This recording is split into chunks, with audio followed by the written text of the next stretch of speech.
Welcome back. If you knew someone was having a crisis pregnancy, what would you say? If a pregnant teen in your neighborhood was too afraid to go home, what would you do? Here with answers to these questions is Jennifer Strasik. She is Executive Director of the Alpha House of Pinellas County.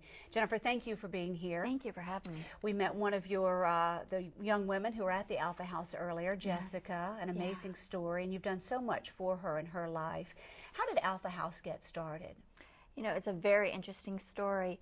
It was from Marilyn and Roy Deeb, who initially started Alpha House, and back in 1979, Marilyn was doing a crisis hotline, and she asked one of her daughters, Marianne, to help that night, and they got a desperate call from a young lady from a payphone stating she didn't want to have another abortion and can please somebody help her. So they left the hotline, they went and picked up the young lady, and they ended up bringing her from church to church and involved all different people to help her, and then realizing there was a need out there for this population. So Roy and Marilyn took it upon themselves to get a lot of help from the community and open Alpha House, which was located in downtown St. Pete across from Williams Park at the time. And where are you located now? Right now, we're not far from there. We're at 701 Fifth Avenue North, and that building started in 1991, and it's expanded to have more beds. Now, obviously, you get a lot of donations. What type of funding keeps you going? We are sustained by grants, Juvenile Welfare Board, federal grants, local grants. Individual donations have been very, very generous to us. With all these babies. Yeah, we've been very blessed. Wow. How many girls since the beginning would you say that you've helped so far? I'd say at least 4,000 girls. Wow. Yeah. And this is since 1979. Wow. Yeah. 4,000 young women. I think the number might be a little bit higher if we didn't let them stay so long, but we're the only program that allows, that serves minors in the community and also lets them stay 18 months after the baby's born. Okay. And how many girls are you housing at this point? We have 13 girls and 8 babies. And the list is growing, people coming in. It's amazing. You say 4,000 girls. I mean, imagine had you not been there, what would these young girls have done? They quite possibly will be joining the homeless people that are on the streets with the homeless population in Pinellas County. I'm not sure they would have another place to go. Wow. Tell us about some of the programs that you offer once someone's there. Well, the idea for when everybody comes in the program is to get them permanent housing and as much self-sufficiency skills that they get. So they're assigned a counselor, they get weekly counseling, they're assigned a case manager, weekly case management, and the case manager connects them with the community, gets them enrolled in school, helps them find a job, whatever their individual goals are, teaches them transportation, gets them on public assistance if needed. They also get groups weekly that identify different life skills and therapy groups. And really it's 24/7 supervision. The staff is there to help them with parenting skills or anything that they might be dealing with in addition to being homeless.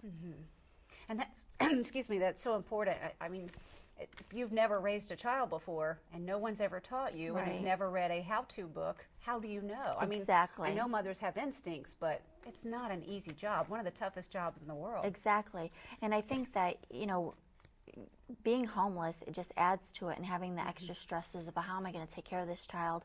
And by the way, what do I do when this baby's crying? Or, you know, it's just a lot of things to have to deal with, you know, and that's what we offer is the support to lessen that for them. How big is the home itself?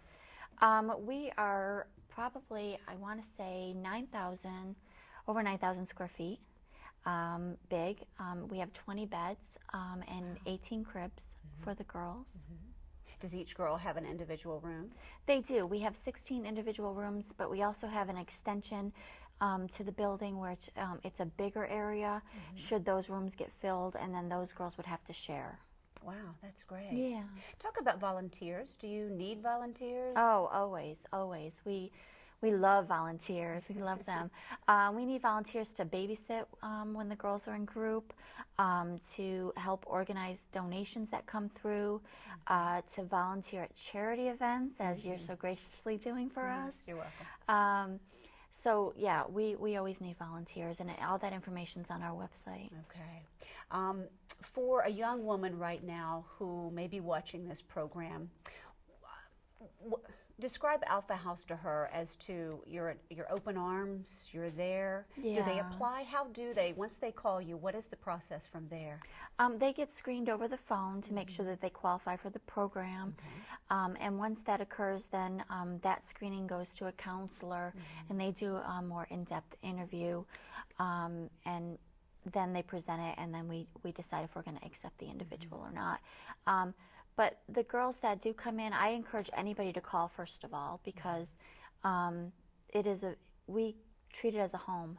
We don't want anybody to feel homeless once they're there. We understand that everybody's journey is different, and we want to, we want them to feel special, and they have someplace safe to be, so that they can concentrate on being a good parent, making their life better, and being better members of the community when they leave. Because it seems to me, with the groups that I've worked with that are helping disadvantaged teens, sometimes all they need is someone to say, you're a valuable person, Right. I believe in you, I love you, to hug them. Physical affection is a big deal, and just to Yes. give them a hug is sometimes can change their life. And Yeah, I think it's very interesting to see, because the girls that come from us, they didn't get that proper care from a caregiver that the average person might get. So when they come into our environment, we want them to feel like we are there for them.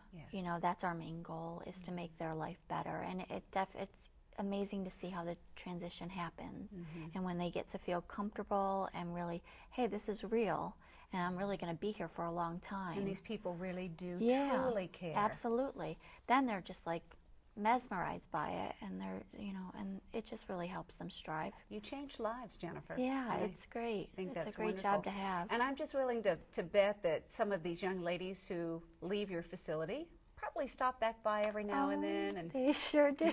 send you pictures of their little ones. They absolutely do. Yeah, we have a lot of girls that just, even if they left on bad terms, where they just reunited with a boyfriend or whatever the case may be, or they didn't like the rules, it really doesn't matter, because they still come full circle and they're like, thank you for being there. And thank you for what you Thank you. do at the Alpha House in Pinellas County. And Thank we'll you. put up information at the end of our show, and folks can find out more about you, because I think it's such a needed program in our community. Thanks, so thank Jen. you. Thank you. When we come back, we'll find out who is educating thousands of young girls each year about preventing an unplanned pregnancy. Stay with us.